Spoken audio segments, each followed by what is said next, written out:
a warrior to do after he's lost the big one? Go in and feel the low ones. A space adventure series from the late 1970s that only ran for 1 year but has managed to remain beloved by many. Also, it doesn't hurt that it's held up pretty well, unlike that ski lift designed by Uncle Reg. But I'm sure you understand all that, don't you? Humans and Cylons face off against each other in Battlestar Galactica. Battlestar Galactica.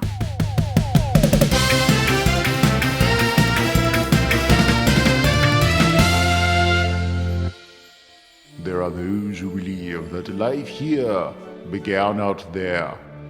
Or was it there? No, there. No, I tell a lie. It's in a shed out the back of Derek's place. I'm not going to find the answer here. Battlestar Galactica chronicles the remnants of the 12 human colonies in space who, having almost been destroyed by the robotic Cylons, embark on a journey to find a lost 13th colony in the hope that they'll help them.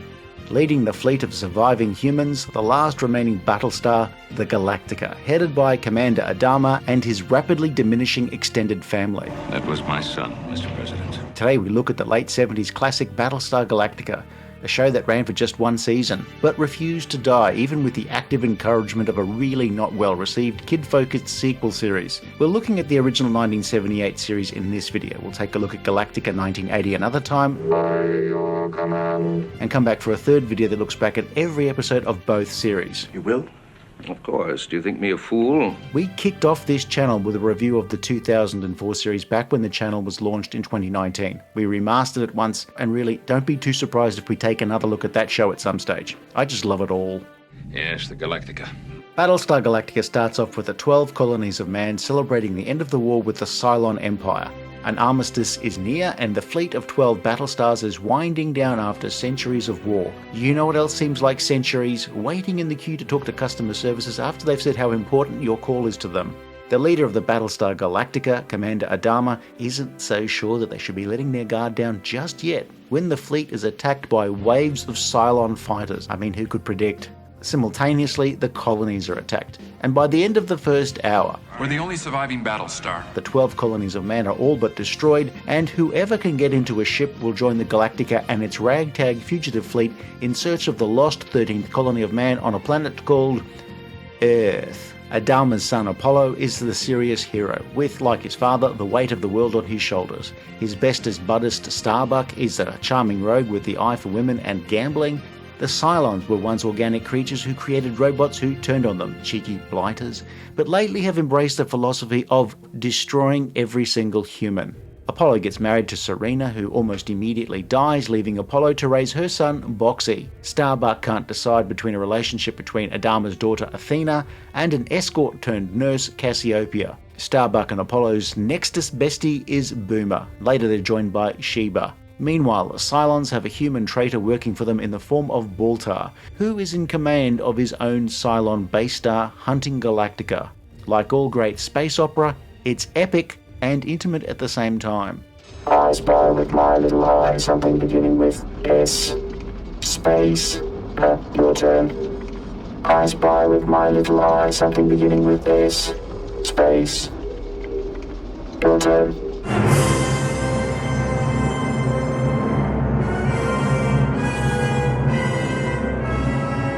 Battlestar Galactica was envisaged and set up as 3 movie-length events, like a mini-series but spread throughout the 1978-79 TV season. Of something that has been described as the most significant event in history. During production of the first episodes, it was decided between Studio Universal and the network ABC that Galactica would instead be a weekly series. Is there any possibility? How soon? This did cause some friction when the production team now had to generate 1-hour scripts that also balanced the budgets of these larger stories. Battlestar Galactica was eventually made in a hurry, and in order to get it done, there are times when the corners cut to get the show on air are visible. But even at its worst, it's still one of the series of the 1970s that holds up the best. It's still highly entertaining, like sucking on a helium balloon and trying to sing a death metal rendition of Dancing Queen. I don't know if I'd go so far as to say you were incredible, but I might be willing to give you reasonably proficient and buy you a drink. Battlestar Galactica was created by Glenn A. Larson and was one of the most expensive television programs on the air at that time. It looked unlike anything else. So long as you've never seen Star Wars. Commander Adama was the father of the fleet, the man with the burden of leading several thousand survivors away from the pursuing Cylons. He's a fairly cautious though successful military leader whose priority was keeping the inhabitants of the fleet safe and leading them hopefully to Earth. If we don't have seeds, we don't have food. If we don't have food, we will all perish. That's a lot for one person to be dealing with, but he's often shown to be dealing with civilian administrators who are portrayed as naive and unwilling to face the truth of the situation, ready to claim the emergency is over. Stay where you are. I'm in charge here. Do what the man says. He's in charge. Lorne Greene, of course, had been the lead of the long-running Western series Bonanza, where he cast a warm glow as that series' patriarch. Greene brings similar energy to Galactica with his booming voice and sense of gravitas with every sentence. Greene insisted he be given important lines, so there's little frivolity emanating from Adama. I mean, would you waste Lorne Greene's voice to announce the lotto numbers? Or to narrate episodes of America's Furriest Pets? You can't be serious. Adama's son Apollo is a serious person for whom the morally correct thing to do is the only course of action, whatever the difficulties. He's very much straight-laced, but not always by the book, and will occasionally bend the rules. The character of Apollo would evolve from somebody with a very rigid piece of wood inserted in an inaccessible place to somebody who, well, the stick doesn't really move much over the course of the series. The character's name was originally Skylar and wouldn't be renamed to Apollo until a few days into shooting. In the pilot, he would lose his brother, played by Rick Springfield, and his mother. He would quickly gain a wife, Jane Seymour, and a stepson, and just as quickly would lose the wife. Wait a minute. And it would only be at the very end of the series where it looks like he would start a new relationship. Richard Hatch was always the leading contender to play the character. He was offered the role without a screen test, a role that joined him to Galactica for the rest of his life. I gotta go. It could be life or death for all of us. In that case, I've got a stake in it and I'm coming along. Starbuck was by far the breakout character, the charming rogue that viewers loved watching and the writers in turn enjoyed writing for. Starbuck grew up on his own and tended to keep his relationships short and to the point, apart from his bestest buddest Apollo. He smokes cigars, gambles, can come off as work-shy, but he's not a coward. He's responsible when he needs to be, but he also likes to play the field with his romantic relationships, where for a time he balances Athena and Cassiopeia, along with a few others that we hear about. Dirk Benedict had been out of acting for a few years dealing with health issues. Unlike Richard Hatch, the network really did not want him in the series, but eventually relented. And then they hated him smoking cigars, but then fans sent him cigars anyway, and so that stayed. But Starbuck was the character that people remembered, which in turn saw the character featured in so many of the one-hour stories. Benedict, of course, would probably be best known for starring as Templeton Peck in The A-Team. Richard Hatch, as the series star, had noticed his co-star's surging popularity and wasn't happy, not with Benedict, but with the way Apollo was written, since the character was in a weird place. Starbuck, you may be the best warrior in the fleet, but you see everything in absolutes. Basically being a younger version of Adama who was verging on self-righteous. Hatch went to the producers with his concerns. A bit late, but the last few episodes do see a slightly more interesting Apollo. Slightly. That's not fair. One of the later episodes had Apollo have to role-play as a character from another civilization that was basically a local version of Starbuck. That he's a bit of a scoundrel, but he's all we've got to work with. Mainly because the episode was initially meant to feature Starbuck. It's also not unsurprising that the Ron Moore series had the exact same problem of what to do with Apollo. I don't know what else to do. Terry Carter had been on the series McCloud and was originally wanted for Boomer until the actor had an injury and instead got the role of Colonel Ty. Colonel Ty was Adama's loyal offsider, while Carter was a dab hand at droll humour. When Commander Adama sees these, he's gonna go crazy. Herbert Jefferson Jr. as Boomer, the show's perennial third wheel, nextest, bestest, buttest of Apollo and Starbuck. Boomer is their loyal friend in everything but the sport of triad, in which case he would like to smack them down hard. Every creature in the universe is out to exterminate us, and you want to hire a vocal group. Boxy was Apollo's stepson, who was heartbroken after the loss of his dog, or Daggett, and had it replaced with a drone, Muffet, who, despite advanced AI programming, seemed to run off at inopportune moments. Which is why it's a good thing that they never told Boxy that every time Muffet comes back, it's actually a new Muffet. I think they got up to Muffet number 49 by the end of the series. Muffet, you came back!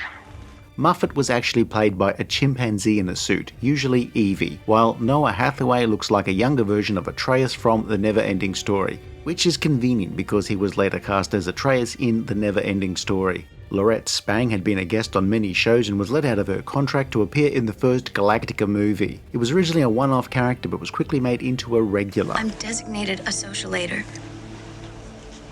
It's an honorable profession, practiced with the blessings of the elders for over 4,000 years. However, the network wasn't too keen to have a space hooker as a regular character, so Cassiopeia quickly became a nurse, and her past employment was quietly forgotten about, like how my resume no longer lists my stint as an Oompa Loompa thanks to the NDA. Oops, I've said too much. The love triangle between Starbuck, Cassiopeia and Athena was quietly forgotten about, and Starbuck and Cassiopeia were an item for most of the series. What'd I ever do to deserve you? Cassiopeia was named after a character from Greek mythology, or the constellation, or if I were to believe Stam Fine's Big Book of Bullshit, she was named after a Casio digital piano. Former model Maren Jensen appeared as Adama's daughter Athena, who was initially hot on Starbuck but lost out to Cassiopeia for both Starbuck's affections and any semblance of character development. That little snake.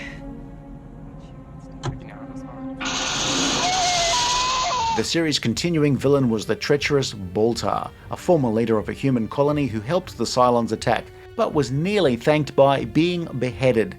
Instead, he's installed as the leader of his own Cylon base ship. Baltar was untrustworthy and duplicitous, like expecting help from an ambulance staffed by paramedic cats.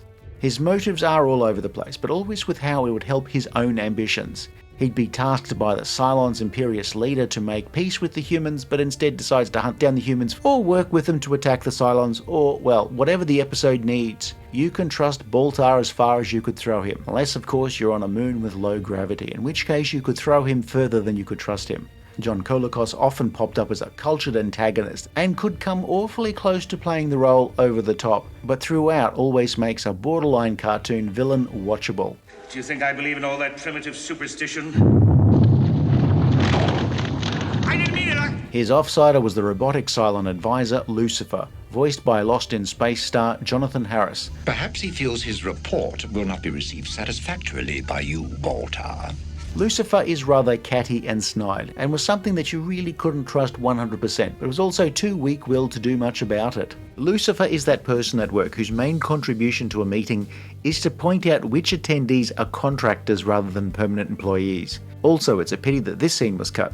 You bubble-headed booby! Back on Galactica, there were various semi-regulars. Among the Viper pilots, we'd often see Jolly, occasionally Green Bean, played by Ed Begley Jr., and Magnum PI star Larry Manetti as Giles. There was the main physician, Dr. Salek, the slightly too enamored with technical discoveries and inventor of Muffet, Dr. Wilker. Dr. Salek is a very intense medico, and Dr. Wilker is a borderline psycho. On the bridge we'd see Omega and Rigel, but few of these characters had much in the way of character development over the show's run. There's also a revolving door of incompetent civilian leaders played by different actors. Midway through the show's run, a new character was added, Viper pilot Sheba, who joined Apollo, Starbuck and Boomer as one of the main colonial warrior characters. He's got to be planning something crazy. I have to get back to the Pegasus. Sorry, you're with us.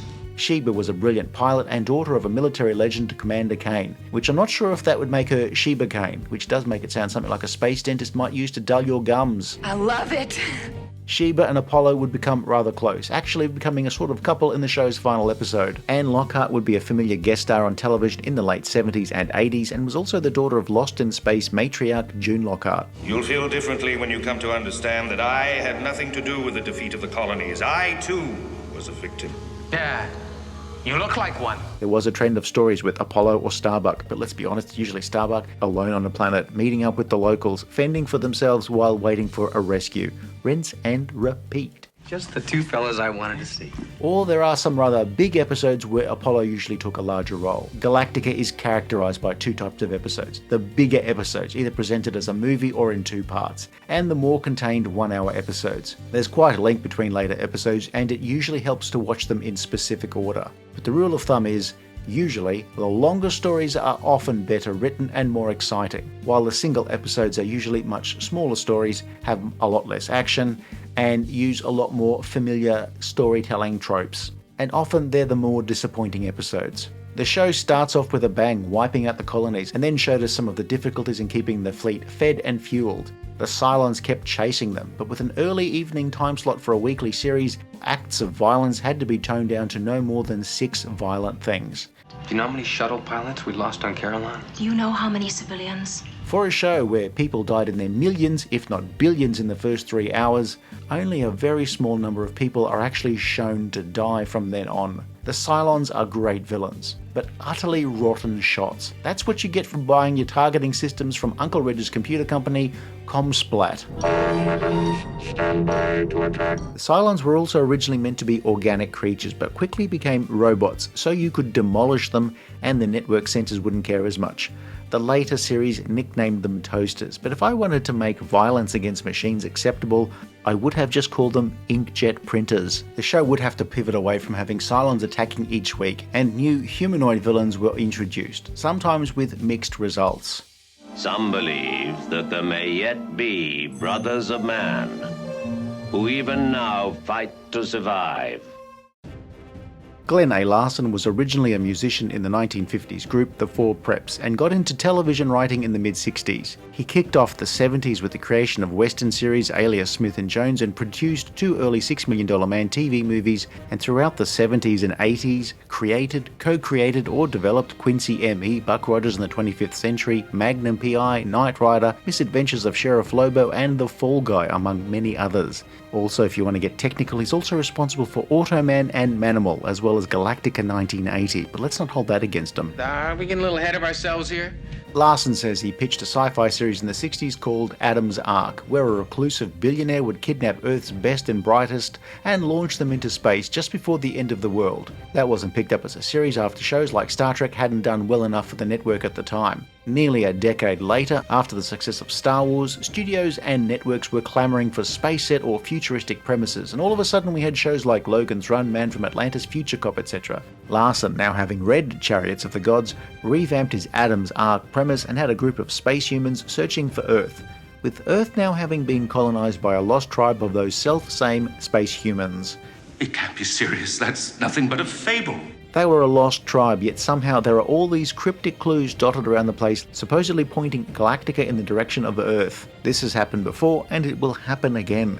You can't talk about Glenn A. Larson and Battlestar Galactica in particular without mentioning the words plagiarism, copycat, Xerox, cut and paste, and the like, and the like, and the like, and the like. Just to be nice, we'll mostly talk about the source of inspiration, mainly because we like Battlestar Galactica, but at the same time there are similarities that you really just can't ignore. Like that odd smell coming from the basement. Glenn A. Larson had a reputation as someone who would repurpose a concept from a popular movie and turn it into an unofficial and unaffiliated television series. Oh? Alias Smith & Jones had strong echoes of Butch Cassidy and the Sundance Kid. BJ and the Bear wasn't a million miles away from Every Which Way But Loose. One show where Larson was a writer was the series McCloud, where a lot of people consider it a rip-off of Coogan's Bluff. However, one of that movie's screenwriters, Herman Miller, is credited as the creator of McCloud, though how a chair creates a television series I'll never know. Fairly belligerent genius writer Harlan Ellison referred to Larson as Glenn A. Larceny.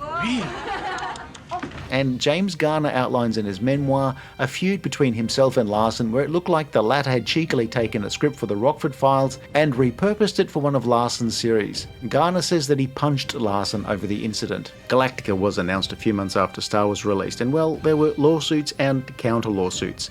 Maybe we can make a deal. Larson maintained he had a form of agreement with Lucasfilm, so long as there were no things like animated beams on the hand lasers, very few aliens, and the robots were never referred to as droids. 20th Century Fox distributed Star Wars, and they sued over similarities, while Universal countersued Fox, claiming Star Wars' use of droids was based on the robots from their film Silent Running. By the time all of this was settled, Galactica was off the air anyway, and then because the lawyers wanted to upgrade their BMWs, Larson later sued Universal over the profits from the series he created for them. It will drive Adama crazy.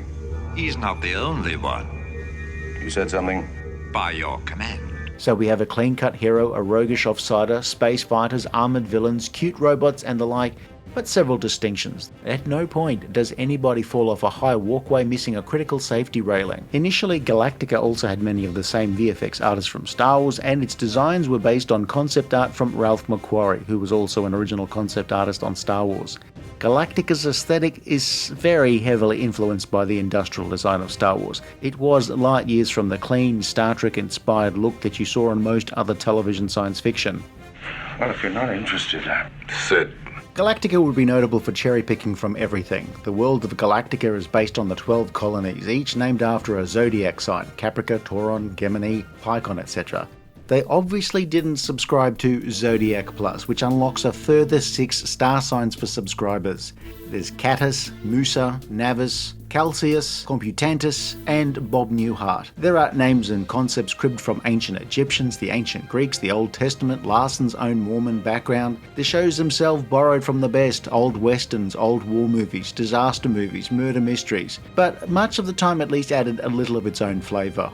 And then the show would use its own words for whatever. Fumarellos for cigars, Daggets for dogs, the main sport shown is Triad, and then there's the card games, like Pyramid, Wine is Ambrosia, etc. Oh, 2 Centauris, give or take a centon.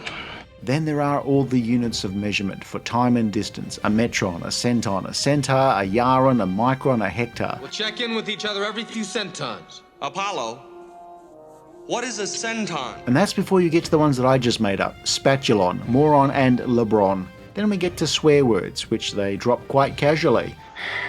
Frack. Now who knows what that means? Yes, Boxy. Oh, Production on a big budget event movie was one thing, but production on a weekly series would be a challenge. felgercarb. Larger budgets were set aside for the 2-part stories, which meant the 1-hour episodes would mostly have to make do with reusing already shot footage and repurposing sets and whatever happened to be on the Universal backlot at the time. The Galactica bridge set was expensive, with dozens of screens linked to an array of VCRs with pre-recorded data readouts and a giant projection screen, a revolving central dais, and the most expensive effect of the entire series: Lorne Greene. They're warriors. And all warriors, the centon they enlist, know they may have to sacrifice their lives. The initial 3-hour movie went way over the budget of what ABC was on the hook for, with the studio eventually making its money back from a modestly successful theatrical release. The large 2-part episodes had famous guest stars, more action, more special effects, while the weekly episodes would get by on scraps with budgets more akin to a standard 1-hour drama. Location filming was quite rare, with most of the series shot either on the sound stages or at Universal Studios' backlot. However, some later episodes did feature more location work, with a few episodes shot at the site of Expo 67 in Montreal in Canada. The Western town sets would be used again and again. Effects footage would be used again and again. Starbuck or Apollo would be separated from the fleet again and again. Baltar's plans would fall apart like a house made from tissue paper in a rainstorm, again and again. I've done it. Centurion, launch. By your command. As Universal was also making Larson's series Buck Rogers in the 25th Century at the same time, the two series would make use of each other's sets, costumes, and props. Buck Rogers would be a much cheesier, brighter confection, usually a lot less serious than Galactica. I love Buck Rogers, but it's definitely a show that's made a forced landing in a molten cheese lake.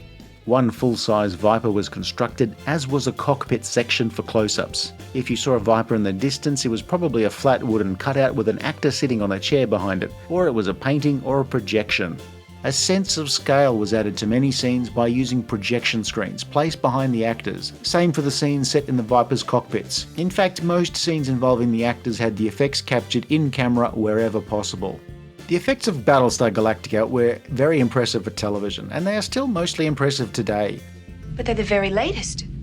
For your time, yes. After Star Wars had wrapped, George Lucas's newly built special effects house, Industrial Light and Magic, was pretty much idle. ILM effects supervisor John Dykstra formed a new group with many ex-ILM staffers and leased ILM's equipment to make effects for Battlestar Galactica.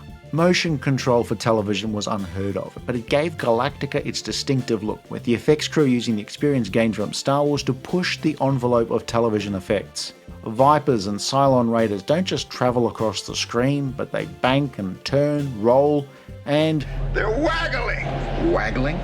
Motion control lets you repeat a camera move so you can film the same model again and again with different lighting and then combine all of the separate pieces of film in an optical printer, where you would also add things like animated laser beams.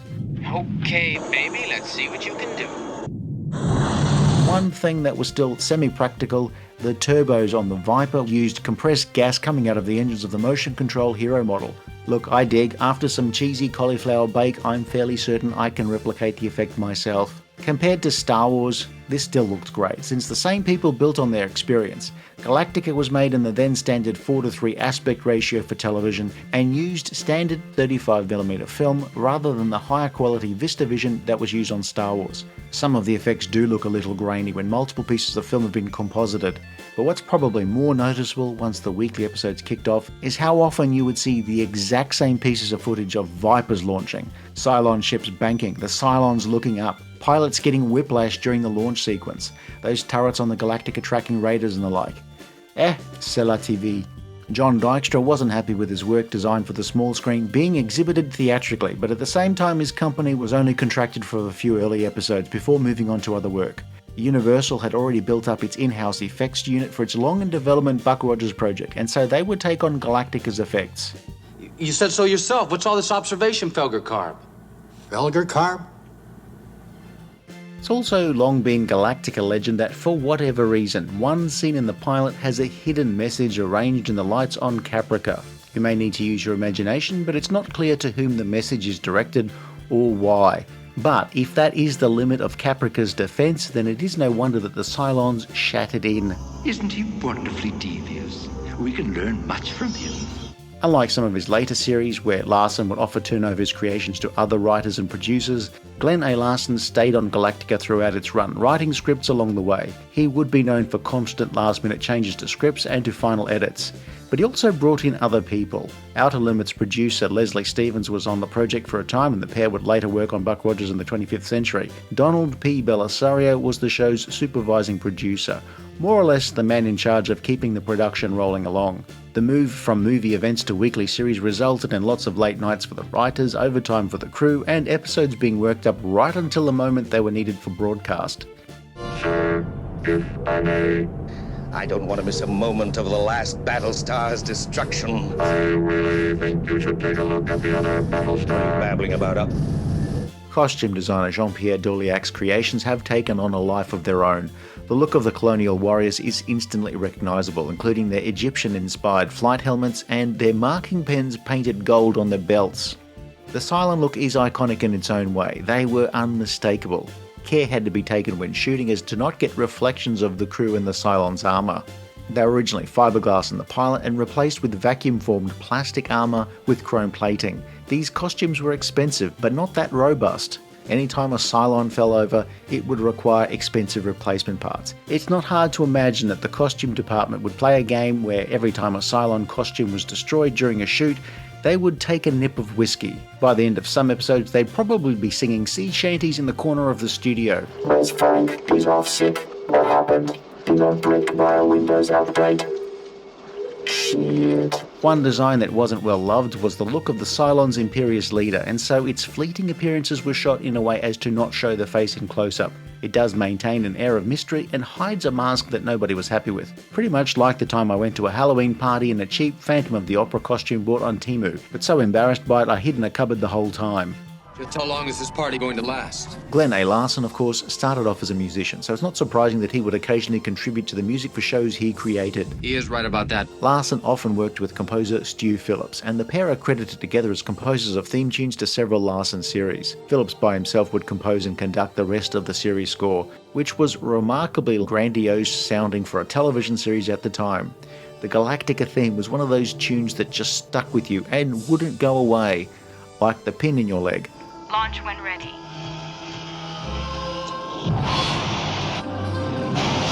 Galactica was also one of the few series for its time that had sound effects associated with the series. The Cylon scanner, the weapons, the Viper launch sounds, which were all used in other Universal series. But of course, after spending all that time making unique lasers and daggets and Cylons, they could only afford one sound effect for explosions. We found signs of humanoid renegades. Our patrol is tracking them. The robotic Cylon voice was fairly unique, and while this may mean little to most people, rock in stereo. The way the voices were created is fairly simple, using a type of device called a vocoder, which takes two signals and mixes them together. One signal, the modulator, would be a human voice, the other a synthesizer which would play a tone called a carrier where you would play notes on the synthesizer keyboard while somebody spoke, and then you could make somebody with a monotone sound like they're singing, or you could make someone sound like a robot. I don't suppose you want a drink? I do not ingest consumables. In this case, you're not missing anything. As we said at the start, we'll take a deeper look at the individual episodes at a later date, but if you wanted to look at Galactica's highs and lows, that's fairly simple. Generally, the movie length or two-part stories are much better than the single 1 hour episodes. The introductory movie sets up the whole shebang. Lost Planet of the Gods gave us a glimpse of the spiritual background of the culture of the 12 colonies as they descended from Kobol. Living Legend brought Adama into conflict with the leader of another Battlestar, and War of the Gods had a man who was more or less implied to be the devil trying to take over the fleet. The low points are pretty much the one-part episodes, where they're fun to watch, but they're also sometimes hard to separate when too many of Galactica episode titles have the words Lost, God, or Warriors in the title card. So many episodes can be characterized by which film they were, let's say, inspired by. Lost Warrior is Shane, Magnificent Warriors is a bit Magnificent 7, Living Legend is Patton, Gun on Ice Planet Zero is, well, what do you got? If I had to pick a favourite, it's probably War of the Gods, where Patrick Macnee's character, Count Ebly, wants the fleet to follow him, and while they're at it, a bit of worship wouldn't go astray. I'd heard you'd felt that way. If he's not the devil, then he's doing a pretty good impression. One infamous cutscene didn't come out the way they expected it to. They cannot touch you, so long as I am inside you. Living Legend with Lloyd Bridges as Commander Kane is also really very well done and enjoyable. 2 Battlestars would completely overwhelm Gomorrah. Later in the series there was a conscious move away from Cylons appearing each week. The rather bland Eastern Alliance were introduced as, well, space Nazis, but technologically inferior space Nazis. For a while there's hints that Terra, home of the Eastern Alliance, may be close, but the Galacticans are warned that they may not like what they find there. The guest cast of Galactica was pretty impressive. There are a few instances of somebody appearing in a small role before they became a bigger star later on. Rick Springfield as Apollo's doomed brother Zach, Audrey Landers, Noah Hathaway, Ed Begley Jr., Larry Manetti, James Olsen, Roy Thinnis, Richard Lynch, Christine Belford, Melody Anderson before Flash Gordon, Jane Seymour, who was already a well-known actor at the time, our minor anti-hero Lance Legault, who always seems to be chasing the heroes in Glenn A. Larson or Don Belsario shows. Here he appears in 2 different roles in Galactica. Daniel O'Herlihy, Denny Miller, Britt Eklund, Edward Mulhare. Then there are all the veteran actors who appeared. Ray Milland, Wilfred Hyde-White, Fred Astaire, Barry Nelson, Jonathan Harris as the voice of Lucifer. Oh, felgercarb. And there's also the fantastic guest star appearances from Lloyd Bridges and Patrick Macnee, who was not only the narrator at the start of most episodes, but also the voice of the Cylon Imperious leader, and of course Count Ebly. Galactica's introductory movie presentation debuted to stellar ratings when it was first screened by ABC in September of 1978. But as with the quality of scripts, the ratings weren't sustained throughout the season. It was still a highly rated show, but a very expensive one on the top-rated network. Especially when you looked at its competition, sitcoms that rated well but cost way less. Larson and his team knew that they would need to reshape the series format to make it more affordable, starting with pruning the enormous cast. Galactica cost on average about $1 million an episode, with the 2-part stories getting bigger budgets at the expense of many smaller episodes. ABC's licensing fee of around $750,000 per hour still left the studio a deficit, one that Larson wasn't too keen on worrying about. Theatrical releases helped bring the show into profit, and there are also TV movie versions of more episodes cobbled together to resell later on. If! So many ifs, it's incalculable. But possible. Of all the science fiction series of the late 70s that mainly attracted interest from TV networks because of Star Wars, Galactica was most obviously the most Star Wars-like of them all, and came very close to putting out a Star Wars-style story each week, peppered with ideas from westerns, war movies, and murder mysteries. On a planet called Earth. However, all plans for continuing the series came to naught when the show was cancelled by ABC towards the end of the season's broadcast. A combination of time slot issues, preemption, strong competition, a high cost relative to ratings, egos, and short-sightedness saw Galactica ending in 1979.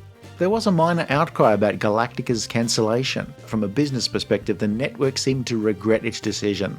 Just me. The rub is Galactica's replacement, Mork and Mindy, wasn't able to scare up similar ratings in Galactica's time slot. Months after Battlestar Galactica was cancelled,